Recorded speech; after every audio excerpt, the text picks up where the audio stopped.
ठीक है, चलिए सबसे पहली बात तो ये है ना कि सबसे पहले आपको सिस ट्रांस डिस्कस कर लेता हूँ, क्योंकि ये सिस ट्रांस जो है ना डबल बॉन्ड कंपाउंड में ही आपको मिलेगा और कहीं नहीं मिलने वाला। ठीक है, तो देखिए अगर मान लीजिए दोस्तों कि यहाँ पर मेरा क्या है, ये कार्बन है CH2, ठीक है, डबल बॉन्ड ये रहा CH, और ये क्या हो गया CH2। ठीक है, यहाँ पे अब सिस ट्रांस की हम बात करेंगे। तो अगर आप देखोगे ना, तो अगर मान लीजिए कि मुझे यहाँ पर अगर सिस ट्रांस डिस्कस करना है, तो यहाँ पे दोनों सेम है, यहाँ पे हम डिस्कस नहीं कर सकते।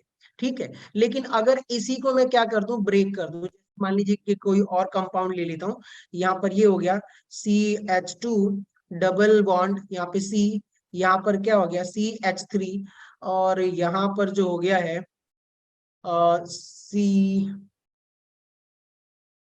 CH2।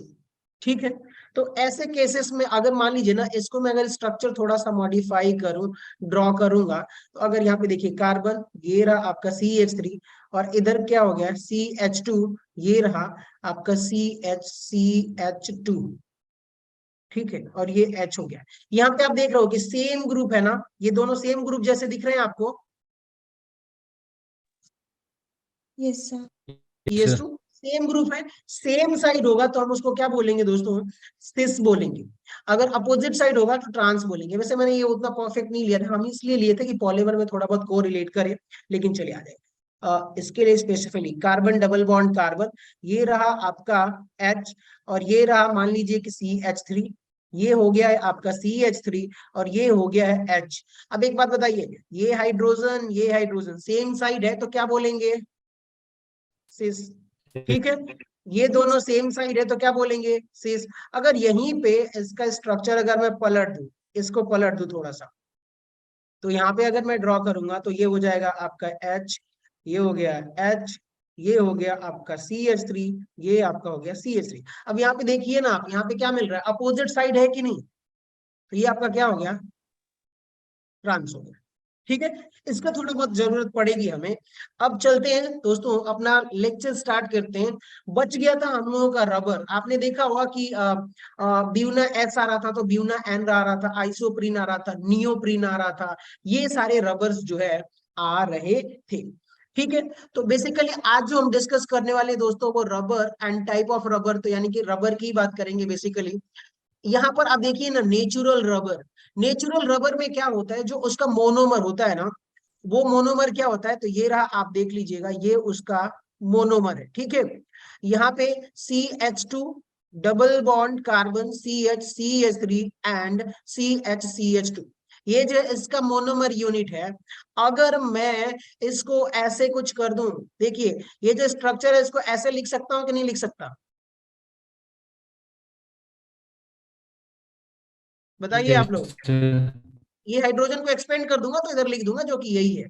अब अगर इसका नंबरिंग करूंगा तो क्या होगा, 1 2 3 4 इधर से, लेकिन ये रॉन्ग हो जाएगा, नंबरिंग किधर से करनी होगी हमें, इधर से, कि लोवेस्ट नंबर मिले, 1 2 3 4। तो क्या हो गया, 2 पोजीशन पे 3 मिथाइल आ रहा है तो क्या हो जाएगा इसका नाम, IUPAC nomenclature 2 methyl buta 1 3 diene. देखिए 1 पे डबल बॉन्ड है, 3 पे डबल बॉन्ड है, तो क्या हो गया, सबसे पहले सब्स्टिट्यूएंट लिखते हैं, तो 2 मिथाइल ब्यूटा 1 3 डाई ईन, इसका नाम हो गया। और बेसिकली इसको ना, इतना जो ग्रुप है ना, इतना वाला दिख रहा है, इसको हम आइसो ग्रुप बोल देते हैं। क्या बोल देते हैं, आइसो।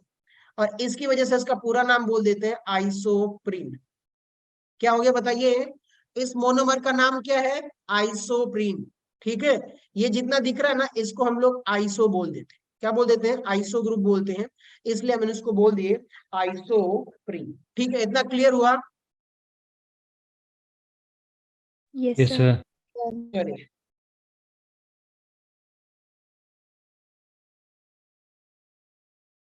सर।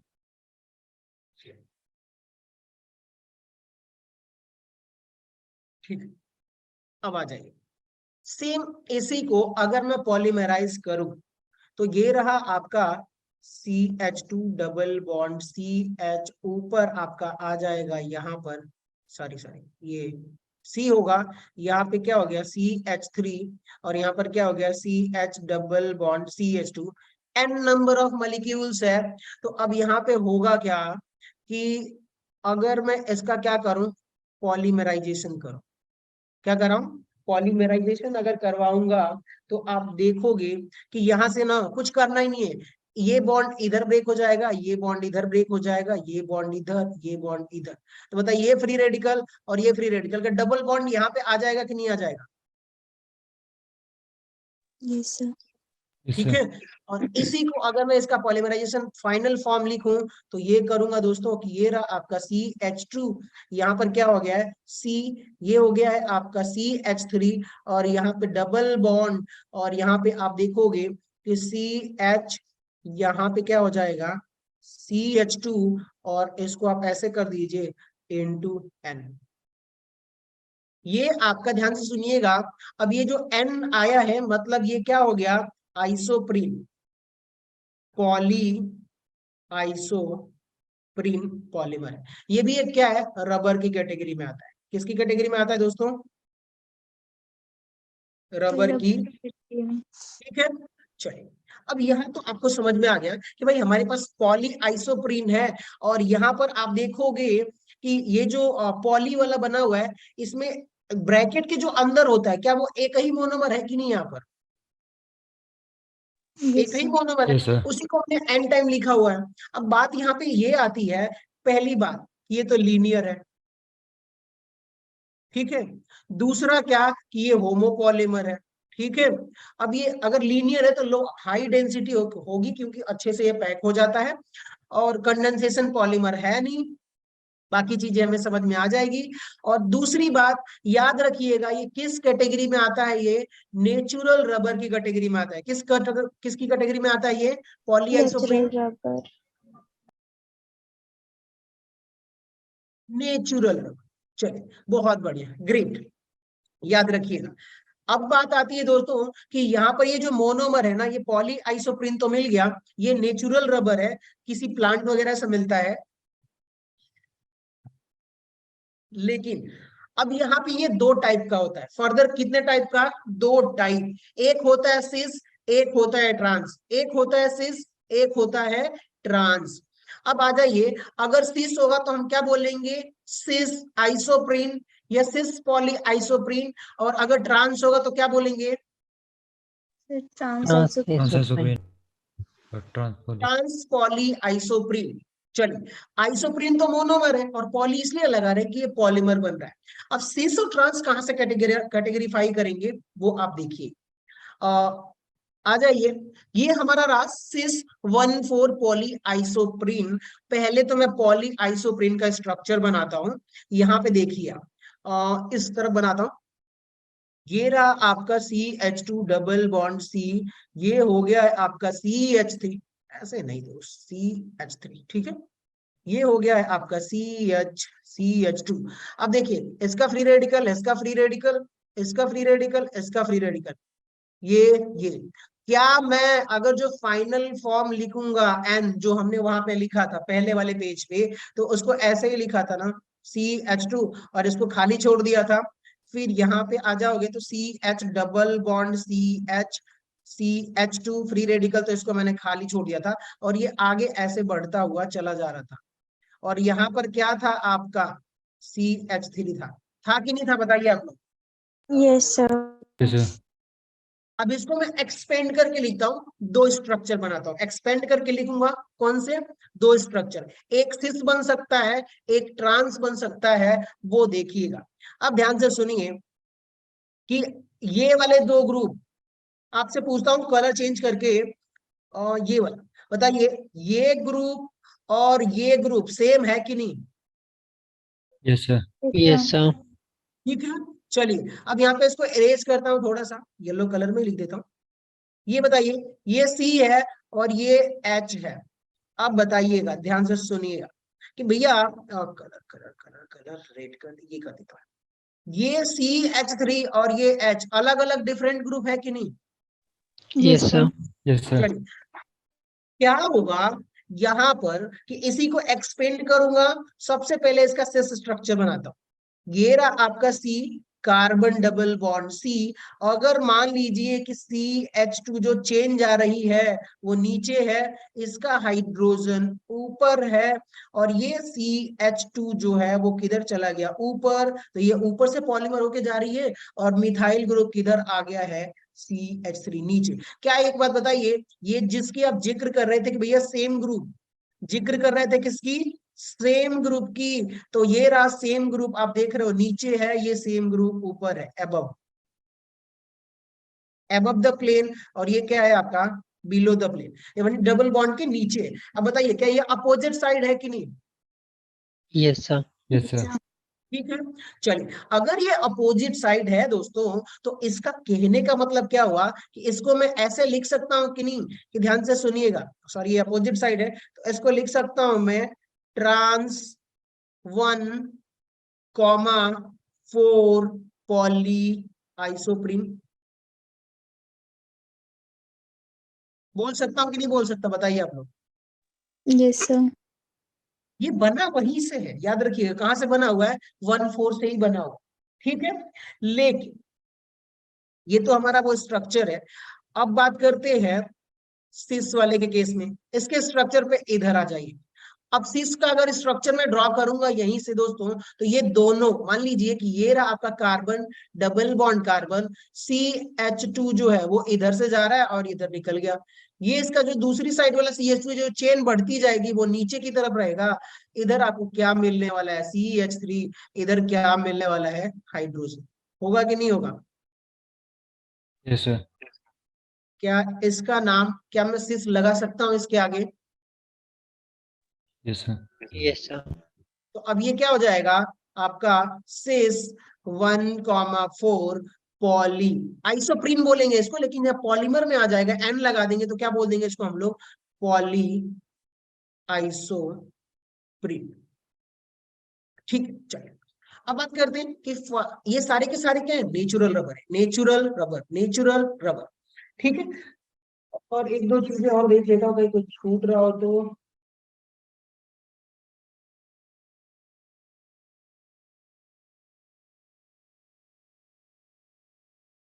मिलना हमको दिया था है। चलो, सिस वाले को ये देख लीजिए। अब सिस वाले का अगर मैं पॉलीमर ड्रॉ करता हूँ, पॉलीमर फॉर्म जैसे बाकियों का ड्रॉ कर रहा था, सिस ट्रांस बस आपको समझाना था कि मान लीजिए कि अगर वो स्ट्रक्चर दे दे और पूछ दे कि भाई सिस कौन है, ट्रांस कौन है, तो पहचान लोगे ना, किसको पकड़ लेना है, CH2 को पकड़ लेना है। ये दोनों सेम ग्रुप है, सेम साइड हुए भैया ट्रांस, सॉरी सेम साइड हुए तो सिस, अपोजिट साइड हुए तो ट्रांस, ठीक है। चलिए, Yes, sir. अब ध्यान से सुनिएगा। अगर मैं आप लोगों से ये कहूं दोस्तों कि भैया ये रहा आपका CH2CH मिथाइल ग्रुप, अगर कहीं कहीं ऐसे भी लिख सकता है, Me लिख सकता है, तो वो मिथाइल हो जाएगा, ठीक है। Me का मतलब मिथाइल, तो मैं फिलहाल के लिए CH3 लिखता हूं। ये आपका CH, ये हो गया CH2। और अब बताइएगा आप लोग कि यहाँ पे जो पॉलीमर बनेगा, आप क्या कर रहे हो, पॉलीमराइजेशन करा रहे हो, तो आपको जो स्ट्रक्चर मिलेगा वो मिलेगा sorry, carbon double bond carbon, और इधर हो गया है आपका CH2, ये आपको इधर जा रहा है, ये आपका CH2 इधर जा रहा है, और ये हो गया है आपका CH3, ये आपका हाइड्रोजन। और इसको मैं ऐसे करके इसको N कर दूं, तो अब बताइएगा सिस पॉली आइसोप्रीन होगा कि नहीं होगा? Yes, sir. Yes, sir. सिस पॉली आइसोप्रीन। और अगर कहीं कहीं इन लोग ऐसे कर दे कि भैया सिस पॉली, ध्यान से सुनिएगा, सिस 1,4 पॉली आइसोप्रीन, तो वो भी बात एक ही है, ठीक है, समझ गए ना? Yes, sir. अब एक और तरह से इसको रिप्रेजेंट कर सकते हैं, कैसे रिप्रेजेंट कर सकते हैं वो आप देखिएगा कि यहाँ पर आप देखोगे कि ये रहा, ये आपका डबल बॉन्ड, ये आपका डबल बॉन्ड, यानी ये CH2 है, ठीक है, और ये मिथाइल है। क्या मैंने सही लिखा है कि नहीं लिखा है, बताइए आप लोग,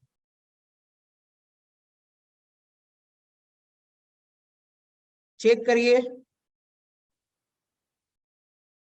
पॉलीमराइजेशन कर रहे हैं, अरे भाई ये तो CH2 देखो ना, ये आपका CH3, ये क्या हो गया आपका CH3, ये हो गया आपका CH2, ये हो गया आपका CH2, जो कि हम दिखाते नहीं है ना, हाइड हो जाता है, और यहाँ पे कार्बन है तो ये हाइड्रोजन जुड़ा होगा। ठीक है, मैंने क्या बनाया, यही वाला तो स्ट्रक्चर बनाया कि नहीं बनाया, बॉन्ड फॉर्म में हाइड्रोजन को हम हाइड कर देते हैं। ठीक, अब बताइए पॉलीमराइजेशन करूंगा तो कौन सा पॉलीमर बनेगा, यही बनेगा ना, ये रहा आपका डबल बॉन्ड, ये रहा इधर, फिर इधर, फिर ये रहा डबल बॉन्ड इसके बीच में आ जाएगा, फिर इधर, फिर इधर, फिर इधर, और ये ऐसे ही चलता जाएगा। अगर इसी को काट के मैं ऐसे कर दूं, एन कर दूं, तो ये आपका पॉलीसिस पॉली आइसोप्रीन हो गया। समझ में आया स्ट्रक्चर? Yes, sir. यहाँ पे देखिए ना, इसको अगर मैं कार्बन हाइड्रोजन को हाइड कर दूं तो क्या मिलेगा आपको, यही मिलेगा ना। चेक करिए, इस वाले स्ट्रक्चर को बना रहा हूं, ये आगे चला जाएगा CH2 वाला, ये आगे CH2 वाला, और एक मिथाइल ये, और बीच में डबल बॉन्ड, यही आया कि नहीं आया? तो ये आपका सिस पॉली आइसोप्रीन है, और ये भी एक तरह का नेचुरल पॉलीमर होता है दोस्तों, और आप इसको बायोडिग्रेडेबल में भी कंसीडर कर सकते हो। चलिए अब आगे बढ़ते, ट्रांस में क्या हो जाएगा, बस पलट जाएगा, ट्रांस में क्या होने वाला है आपका, पलट जाएगा। ठीक है, चलिए अब बात आती है कि यहाँ पे जो नेचुरल रबर था ना दोस्तों, तो नेचुरल रबर में ट्रांस का भी आइसोमर इसका आता है, उसको बोलते थे ट्रांस 1,4 पॉली आइसोप्रीन, या ट्रांस पॉली आइसोप्रीन बोल सकते हो। और उसका एक और नाम होता है दोस्तों, गुट्टा पर्चा। क्या नाम होता है? गुट्टा पर्चा। नोट कर लीजिए कि इसका एक और नाम होता है जिसको हम लोग बोल देते हैं गुट्टा पर्चा। क्या बोलेंगे? गुट्टा पर्चा। सिस वाले में गुट्टा पर्चा यूज नहीं करेंगे, लेकिन जो ट्रांसफॉर्म होता है ना, ये थोड़ा और हार्ड हो जाता है, और इसको हम बोल देते हैं दोस्तों गुट्टा पर्चा, क्योंकि सरफेस एरिया ट्रांस के केस में बढ़ जाती है, तो जो चेन बनते हैं ना उसमें इंटरेक्शन ज्यादा हो जाते हैं। अब बात करते हैं यहाँ पर कि मैंने आप लोगों को इससे पहले स्ट्रक्चर बताया था, वो कौन सा स्ट्रक्चर होगा, तो ये रहा आपका कार्बन, हाँ, कार्बन डबल बॉन्ड कार्बन। ठीक है, और अगर मैं ये आपको बताऊं कि भाई ऐसे कर सकते हैं इसको, चलिए नॉर्मली लिखते हैं पहले तो, CH2 CH CH CH2, और ये मिथाइल है, यानी कि इसको CH3 कर देता हूं। इसका भी मैं क्या कराऊंगा दोस्तों, पॉलीमराइजेशन कराऊंगा, तो ये ट्रांसफॉर्म होगा। तो ट्रांसफॉर्म में अगर मैं लिखूंगा तो इसको ऐसे लिखने आ रहा हूं, कार्बन डबल बॉन्ड कार्बन, ये आपका CH2, ये आगे जा रहा है, ये आपका क्या हो जाएगा, CH2, ये आगे जा रहा है, इधर हो जाएगा आपका CH3, और इधर हो गया H। देखिएगा सेम ग्रुप अपोजिट साइड है, CH2 वाला इंटू N, और यहाँ पर भी N लगा दीजिए। तो अब ये क्या बनेगा, ट्रांस पॉली आइसोप्रीन, होगा कि नहीं होगा? Yes, sir. ये भी आपकी किस कैटेगरी में आएगा दोस्तों, नेचुरल पॉली, नेचुरल रबर नहीं, सॉरी, नेचुरल रबर बोलिए चाहे नेचुरल पॉलीमर बोलिए, बात तो एक ही है। तो नेचुरल रबर ज्यादा अच्छा है, पॉलीमर तो पूरे के पूरे आ रहे हैं। अब बताइए, ये भी लीनियर पॉलीमर है, ठीक है, और इसका एक और नाम याद कर लीजिएगा, गुट्टा पर्चा। आगे बढ़े अगले पॉलीमर की तरफ, Yes, sir. Yes, sir. चलिए आ जाइए। अब बात आती है वल्कनाइजेशन रबर की, कि भैया वल्कनाइजेशन क्या होता है। तो कुछ नहीं होता है दोस्तों, वल्कनाइजेशन में करते क्या है कि जो कोई भी रबर होता है ना, उसमें हम लोग ना सल्फर को हीट कर देते हैं, और उसमें आके एक क्रॉस लिंक बना देता है। ऐसे रबर को हम लोग क्या बोलते हैं, वल्कनाइजेशन ऑफ सल्फर बोल सकते हो। यहाँ पे स्टेटमेंट देख लीजिएगा, the vulcanization is chemical process in which rubber is heated with sulphur or accelerator and activator at 140 to 160 degrees Celsius. The process involves the formation of cross link between long rubber molecules to achieve the improved elasticity, यानी कि elasticity और बढ़ जाएगी, and resistance, यहाँ पे होगा sir, resilience नहीं होगा, resistance, ठीक है, इसको कट कर दीजिए, resistance, tensile strength, viscosity, hardness, weather resistance, ठीक है। तो अब यहाँ पे समझिएगा क्या कहना है, कि अगर मैं आप लोगों को बोलूं दोस्तों कि एक स्ट्रक्चर ही देख लेता हूँ अगर पॉसिबल हो तो। हाँ, जैसे अभी इसके पहले हमने नेचुरल रबर देख रहे थे ना, नेचुरल रबर की कहानी क्या थी, ये रहा आपका सी एच, आप लोग याद करिएगा जो मैं बता रहा हूँ, सी, ये रहा CH3, ये आपका सॉरी सॉरी सॉरी सॉरी, हाँ CH, नहीं नहीं ऐसे नहीं होगा, हाँ CH2 CH2, ठीक है। फिर आगे क्या हो जाएगा आपका, एक यूनिट तो ये आपका क्या हो गया, आइसोप्रीन का हो गया। फिर अगला यूनिट भी इसी से जुड़ेगा, तो वो क्या हो जाएगा आपका, मैंने गलत बना दिया ना, H2 होगा। आइसोप्रीन का स्ट्रक्चर तो कुछ ऐसे होगा कि ये रहा भाई, आ, हाँ CH2, ठीक है, ये आपका क्या हो जाएगा CH3, और यहाँ पे हो जाएगा CH, ठीक है, और ये क्या हो गया CH2। अब ये आइसोप्रीन का एक यूनिट बन गया है। फिर आगे क्या होगा, एक और यूनिट ऐसे ही जुड़ जाएगी, तो ये हो जाएगा CH2, ठीक है, ये CH3 डबल बॉन्ड, और ये हो गया CH ये दो यूनिट आइसोप्रीन का जुड़ गया। देखिए एक यूनिट ये आइसोप्रीन का मॉलिक्यूल्स और एक ये आइसोप्रीन का मॉलिक्यूल्स है कि नहीं, बताइए, पॉलीमर हो रहा है तो। Yes sir. Yes, sir. अब होगा क्या कि सब कुछ ऐसे ही चलेगा, एक और नीचे ड्रॉ कर लीजिए, CH2, CH3, CH, CH2, CH2, CMe, methyl मैंने कर दिया सीधा, CH, और ये क्या हो गया CH2 ऐसे। अब हुआ क्या कि दोस्तों हमने क्या करा, इसमें सल्फर डाल दिया और हीट कर दिया, कितने पे, 150,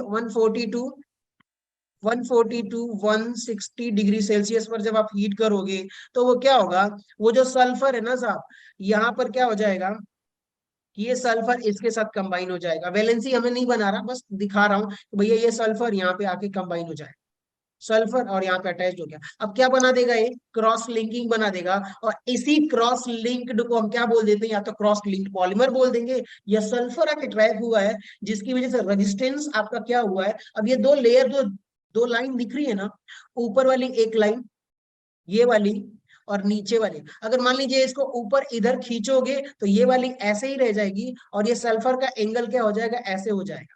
और जैसे ही फोर्स हटाएंगे तो सल्फर आपको अपना बॉन्ड एंगल यानी कि जो नॉर्मल स्टेज था वो आ जाएगा, तो खिसक के फिर वापस आ जाएगा, और फिर रबर यानी इलास्टिक करेक्टर आ जाएगा। तो क्रॉस लिंकिंग या सल्फर का जो हम लोग एक्सट्रैक्ट करने का प्रोसेस है ना, उसको हम वल्कनाइजेशन बोल देते हैं।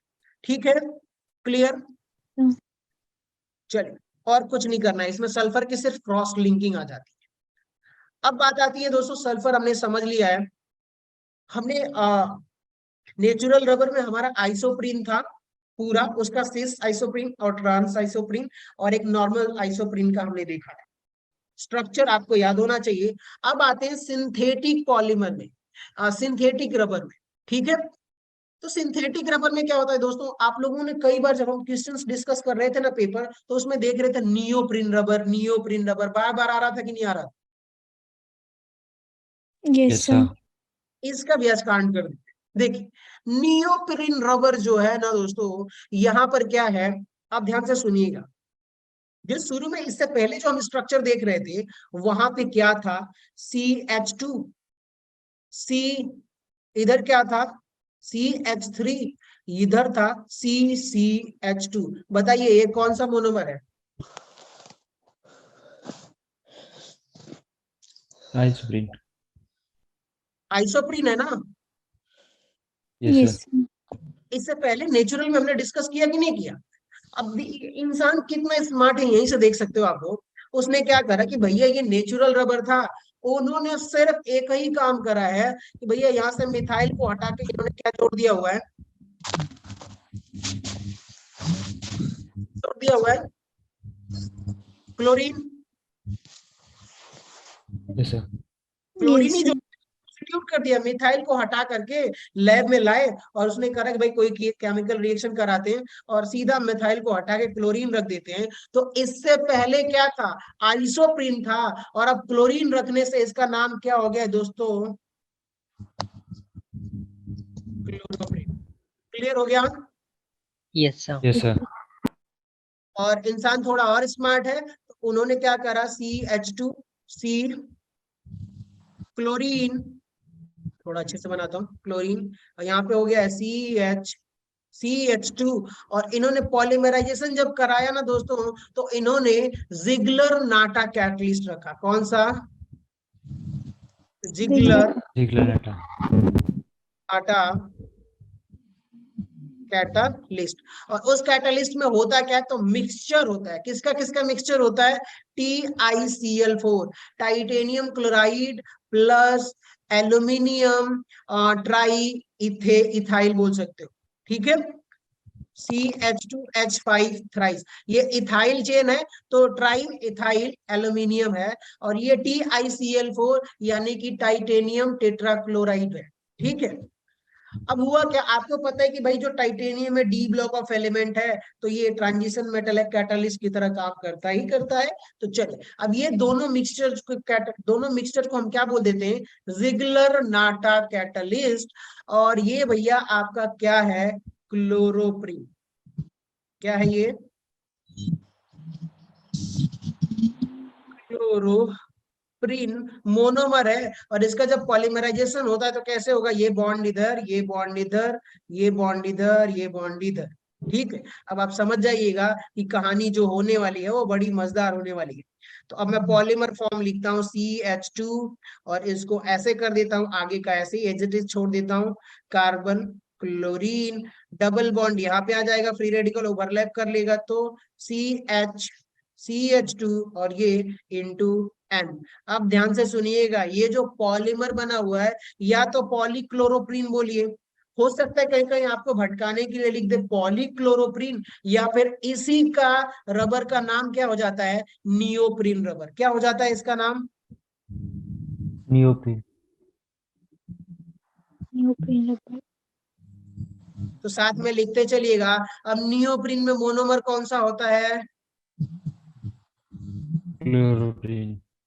अच्छा एक बात, इसमें जो कैटलिस्ट यूज किए हुए हैं वो उसका मिक्सचर कौन सा है, TiCl4 AlC2H5, ठीक है, थ्राइस। और उसका नाम क्या है इस कैटलिस्ट का?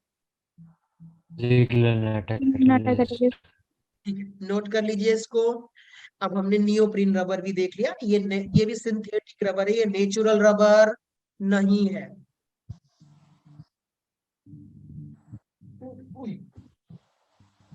अरे यार, आगे बढ़े, Yes, sir. चलिए अब बात करते हैं थियोकोल रबर। ये भी क्या है आपका, सिंथेटिक रबर है। क्या है ये? Synthetic rubber. सिंथेटिक रबर है, कोशिश करिए कि याद कर लीजिए। थियोकोल रबर, थियोकोल रबर, याद रखिएगा। थियोकोल का मतलब क्या होता है, अब मैं आप लोगों को बताता हूँ याद करने की ट्रिक क्या है। देखिए, अगर मान लीजिए ना कि कहीं भी आपके पास क्या है, ऑक्सीजन है, क्या है, ऑक्सीजन, तो उसका बोलेंगे ऑक्सा, ठीक है। Yes sir.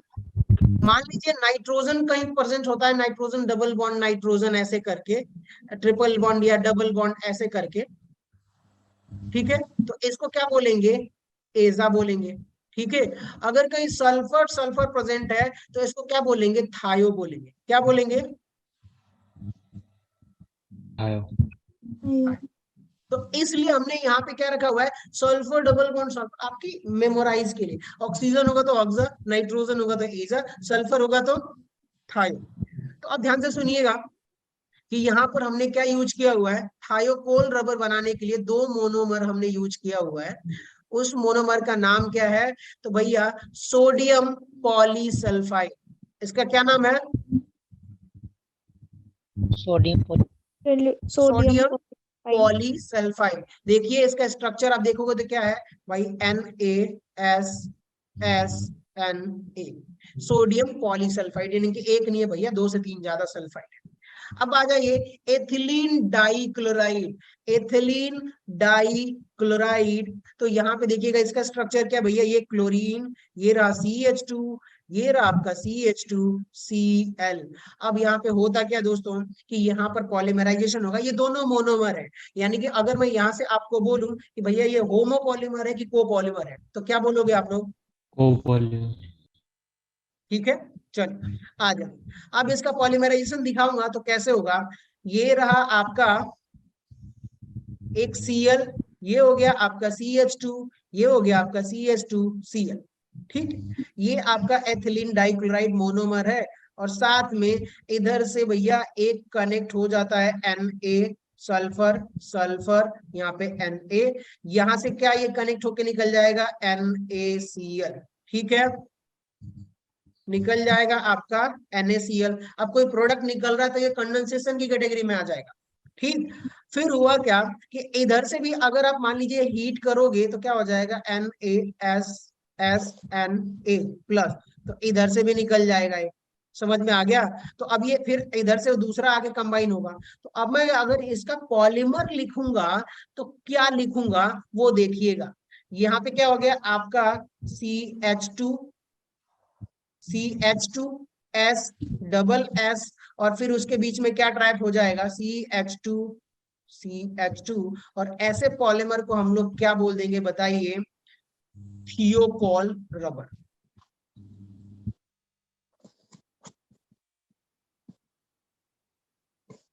थियोकॉल रबर, थियो क्यों बोल रहे हैं कि यहाँ पे भैया सल्फर प्रेजेंट है, तो थाया बोलते हैं, तो हमने इसकी वजह से क्या बोल दिया, थियोकॉल।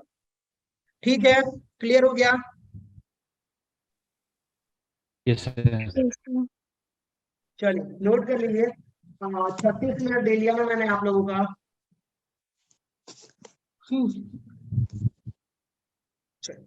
अब रबर पूरा खत्म, आखिरी पॉलीमराइजेशन बच गया है, वो क्या है? Biodegradable polymer. ठीक है, बायोपॉलीमर और बायोडिग्रेडेबल पॉलीमर। ठीक है, तो यस चलिए सर। अगर ये डन हो गया हो तो आगे बढ़े।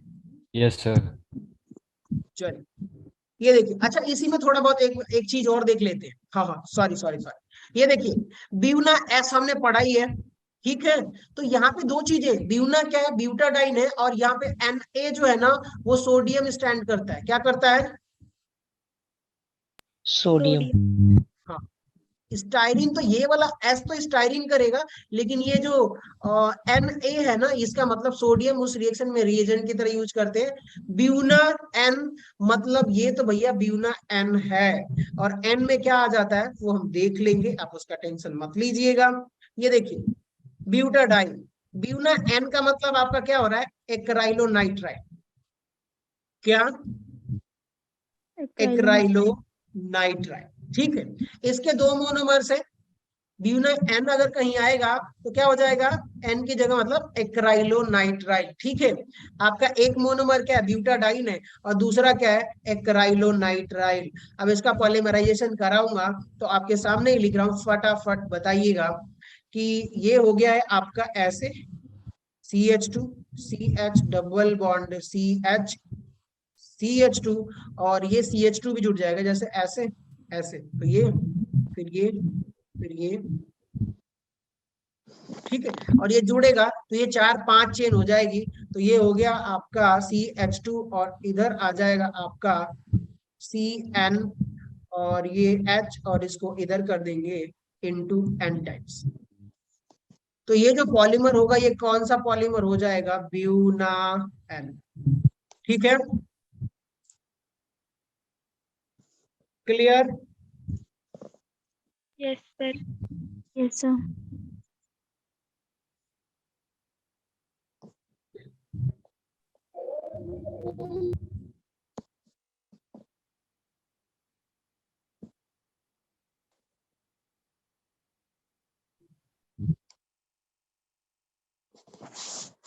सर ब्यूना एन, हाँ, सर ब्यूना एन में भी Na सोडियम रिप्रेजेंट करता है। नहीं नहीं नहीं, एन नहीं है वो, नहीं नहीं नहीं, एन है। वहां पे भी क्या था आप देखोगे कि यहाँ पे जो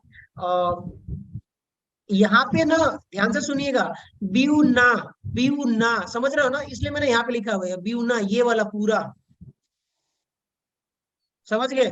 यहाँ पे ब्यू अलग है, एन ए अलग है, समझ में आई बात आपको? Yes, sir. हाँ, तो ब्यूना में क्या हुआ, अलग अलग आप लिखोगे तो बी यू और एन ए, तो ब्यूटाडाइन को सोडियम की प्रेजेंस में हम रिएक्शन करवाते हैं, तो इसलिए रिएजेंट का नाम वो डिपेंड करता है। ठीक, तो ब्यूना एन यहाँ पे अलग है, एक्राइलोनाइट्राइल, इससे आप समझ लीजिएगा। बस इतना ही हो गया। आखिरी पॉलीमर अगर बोलो तो आप लोग इजाजत तो बता दूं या फिर नहीं रहने देते हैं। हाँ, एक और पॉलीमर लिख ही लीजिए डी में, कि यहाँ पे देखिएगा कि अगर मैं क्या करूं कि इसका पॉलीमराइजेशन पहले भी बता चुका हूं मैं, ये ब्यूटाडाइन है, ठीक है, क्या ये ब्यूटाडाइन, और करके क्या लिख सकते हैं एन, इसको मैं ऐसे लिख सकता हूं कि नहीं लिख सकता?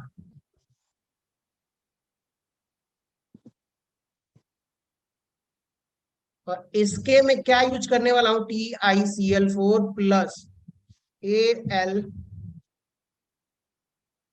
ये कौन सा कैटलिस्ट है, जिगलर नाटा कैटलिस्ट। यहाँ पे देखिएगा कि ये दोनों सिस है, याद रखिएगा क्या है, सिस ब्यूटाडाइन, सिस ब्यूटाडाइन है, पहले भी हमने पढ़ा है इसको, देखा होगा शुरू में। तो सिस ब्यूटाडाइन को जिगलर नाटा कैटलिस्ट जब हम करेंगे तो क्या बनेगा, तो जो पॉलीमर आपको बनेगा वो ये पॉलीमर बनने वाला है, सिस फॉर्म बनने वाला है। इसको ऐसे कर दीजिए, इंटू एन कर दीजिए, तो इसका नाम आप लिख सकते हो सिस पॉलीब्यूटाडाइन, सिस पॉली ब्यूटाडाइन। ठीक, done. Done, sir. Done, sir. चलिए, ये सारे पॉलीमर्स है, ये भी सिंथेटिक रबर है क्या, ये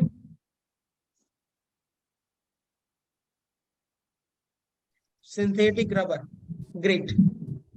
हाँ, ये हमने वही लिख रखा था, सिस पॉली 1,3 ब्यूटाडाइन कैटलिस्ट, जो कि अब उसकी जरूरत नहीं है।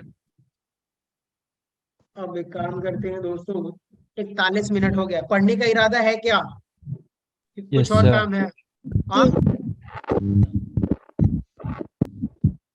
Hello, Yes, sir. Yes. आप Yes, सभी sir. लोगों को पढ़ने का इरादा है तो बताइए, तो बायोपॉलीमर को भी कवर कर देता हूँ इसी में, और फिर कल बहुत सारे क्वेश्चंस कर लेंगे। सब पढ़ने के लिए रेडी हो आप लोग? Yes, sir. Yes, sir. Yes, sir. Chris आप, Yes, sir. हेलो क्रिस, आपकी आवाज नहीं आई। आंचल कंटिन्यू करें हम लोग? Yes, sir. Yes, sir. चलिए, अब आप बोल रहे हो, क्योंकि मैं नहीं चाहता, क्योंकि आप लोग बहुत सारी क्लास लेते हो, थक जाते हो, तो मैंने कहा थोड़ा ही कर देते हैं, पर आ जाइए। इसमें कुछ लेक्चर्स लूंगा, कुछ बातें बताऊंगा, और इसमें 3 या 4 पॉलीमर्स होंगे, उसको कवर कर लेंगे, फिर कल सारे क्वेश्चंस करेंगे। कल के लिए भी एक पॉलीमर छोड़ दूंगा, 1-2, ताकि शुरुआत में फ्लो बना रहे। देखो दोस्तों, बायोपॉलीमर का मतलब क्या हुआ, कि जितनी भी चीजें है ना बायोपॉलीमर, यानी कि बायो से रिलेटेड, मान लीजिए एक पेड़ है, उसकी लीव में भी कुछ पॉलीमर्स होते हैं, ठीक है, तो वो भी क्या हुआ, नेचुरल यानी कि बायो के थ्रू आ रहा है। ठीक है, हमारी जो बॉडी है उसमें जो क्या बोलते हैं, एमिनो एसिड है, वो भी पॉलीमर है, तो ये भी बायोकम्पैटिबल है, बायोडिग्रेडेबल है। समझ में आ रही है बात? यहाँ पे आप देखोगे कि RNA, बायो वालों को पता होगा दोस्तों, RNA बहुत अच्छे से, या DNA, ये सारे पॉलीमर्स होते हैं। स्टार्च क्या है दोस्तों, ये भी पॉलीमर है। सेलुलोज, कपड़ा वगैरह, जो कॉटन वगैरह जो की आता है, वो भी पॉलीमर होता है। प्रोटीन की बात करोगे तो ये प्रोटीन भी पॉलीमर है, लेकिन साथ में एक टर्म्स आ जाता है, biocompatible and biodegradable. Biocompatible and biodegradable आप लोगों को पता होना चाहिए थोड़ा बहुत।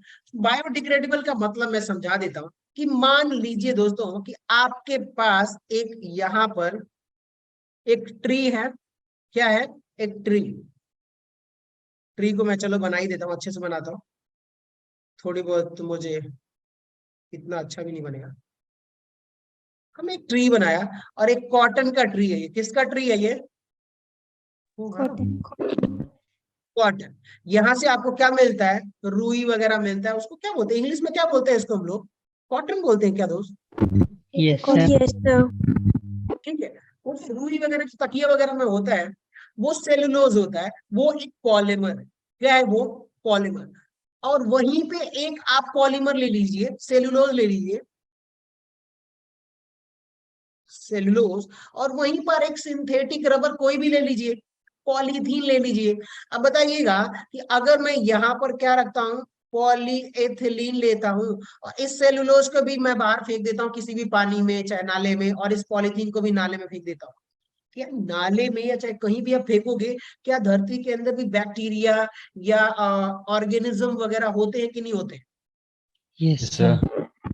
लेकिन आप देखोगे कि सेलुलोज जो है कुछ दिन में गायब हो जाएगा। अगर मान लीजिए एक एप्पल फेंक दिया तो वो भी कुछ दिन में गायब हो जाएगा, क्योंकि बैक्टीरिया जो होते हैं हमारे एटमॉस्फेयर के या फिर और भी चीजों के, तो वो उसे कंज्यूम करके डिग्रेड कर देते हैं, उनकी जो लिंकेज होती है, पॉलीमर चेन होती है, उसको क्या कर देते हैं, डिग्रेड कर देते हैं, बेकार कर देते हैं। लेकिन क्या जो सिंथेटिक होता है, प्लास्टिक होता है, वो 400 साल तक ऐसे ही रह जाता है, Yes, उसे sir. कोई बैक्टीरिया, उसे कोई भी कंज्यूम नहीं करता। तो ऐसी चीजों को जिनमें ऑर्गेनिज्म या बैक्टीरिया के थ्रू वो कंज्यूम करके हम डिग्रेड कर दें उसको, ठीक है, डीपॉलीमराइज कर दे, तो ऐसे प्रोसेस को या ऐसे मटेरियल्स को हम बोलते हैं भैया ये बायोडिग्रेडेबल है, बायोकम्पेटिबल है। लेकिन ऐसे पॉलीमर जिनका ऑर्गेनिज्म या कोई कुछ नहीं कर सकता, उसको हम क्या बोल देते हैं भैया, कि ये नॉन बायोडिग्रेडेबल पॉलीमर है।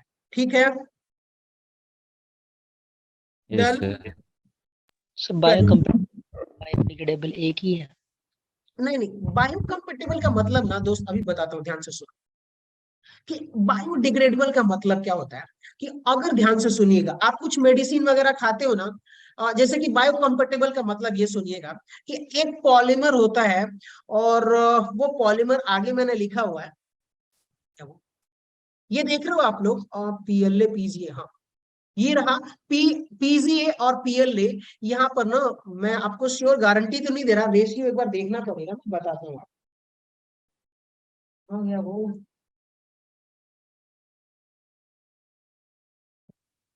पीजीए एंड पीएलए, ये रहा, दो पॉलीमर्स हैं ये, एक्चुअली हमारे एमिनो एसिड जैसा ही होता है, PZA प्लस PLA।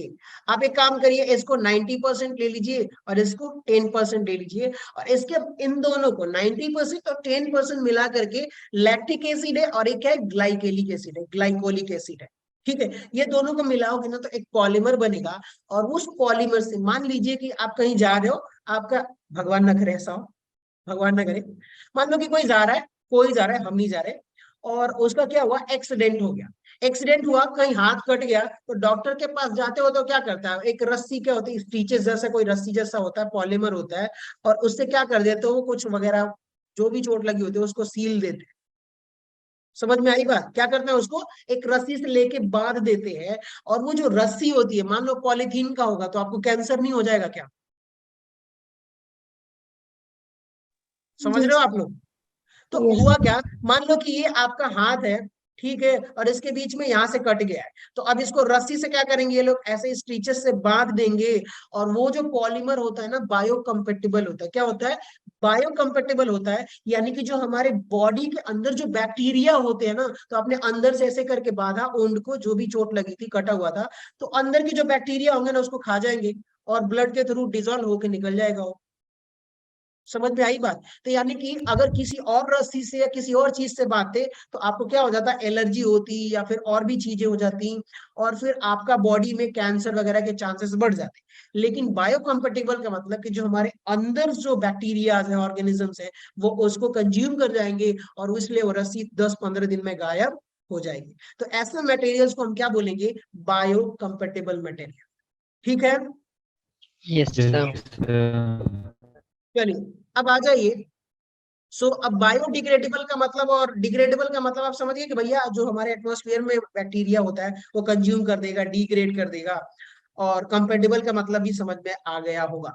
अब आते हैं दोस्तों कि हमारे पास कुछ पॉलीमर्स हैं, जैसे यहाँ पे देखिएगा PHB, PHB क्या नाम है इसका, PHB, यानी कि पॉलीहाइड्रोक्सी ब्यूटायरेट पॉलीमर, ठीक है, पॉलीहाइड्रोक्सी ब्यूटायरेट, ठीक है।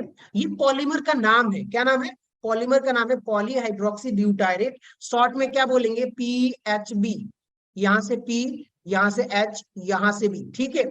उसका मोनोमर क्या होता है, तो ये देखिएगा, ये इसका स्ट्रक्चर नीचे ड्रॉ कर देता हूँ।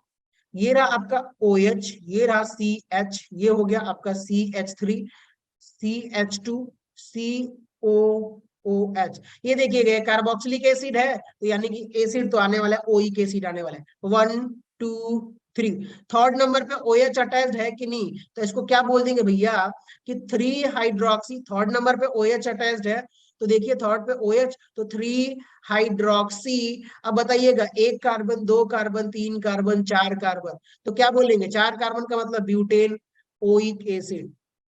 समझ में आ गया ना, 3 हाइड्रोक्सी ब्यूटेनोइक एसिड, ये आपका क्या है, मोनोमर है। डन, समझ में आ गया। Yes, sir. Yes, sir. Sir.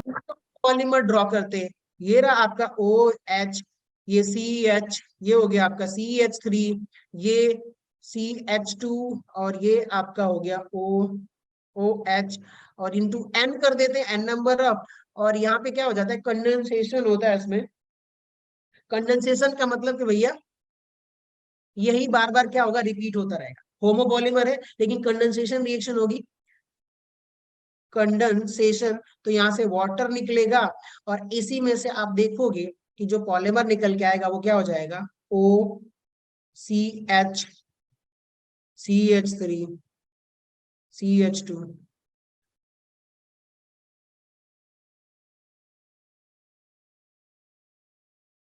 N। Clear, समझ में आ गया आपको। Yes, Yes, sir. sir. Yes, ठीक sir. है, तो इसको हम बोल देंगे भैया पॉलीहाइड्रोक्सी ब्यूटायरेट। ये जो पॉलीमर बना हुआ है पॉलीहाइड्रोक्सी ब्यूटायरेट, तो यानी कि इसका नाम क्या हो जाएगा, PHB। इसका नाम यहां से लिख लीजिएगा, पॉलीहाइड्रोक्सी ब्यूटायरेट। और ये बायोडिग्रेडेबल है। कौन सा पॉलीमर है ये, बायोडिग्रेडेबल पॉलीमर है। एक तो आपको याद हो गया, याद होना चाहिए, लिखिएगा, प्रैक्टिस करिएगा।